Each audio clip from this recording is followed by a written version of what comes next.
Hi అండి, నమస్తే. ఈ వీడియోలో వచ్చేసి ఇన్‌స్టాంట్ మామిడికాయ పికిల్ ఎలా చేసుకోవాలో చూద్దాము.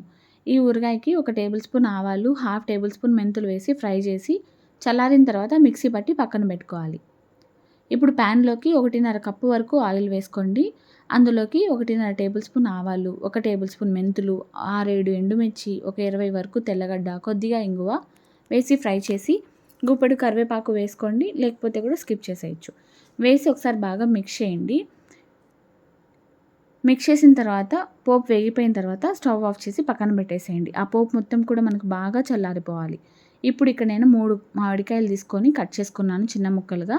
6 టేబుల్ స్పూన్ల కారం, 4 టేబుల్ స్పూన్లు ఉప్పు, తర్వాత మెంతులు, ఆవాలు పౌడర్ చేసాం కదా, అది 1.5 టేబుల్ స్పూన్ వేసుకొని బాగా మిక్స్ చేసేసేయండి. తర్వాత చల్లారిన పోపు మొత్తం కూడా వేసేసి బాగా మిక్స్ చేసి ఒక 3 మంత్స్ వరకు మనకి ఇన్‌స్టాంట్‌గా స్టోర్ చేసుకోవచ్చు. నచ్చితే లైక్ చేయండి. అంతే ఈ వీడియో.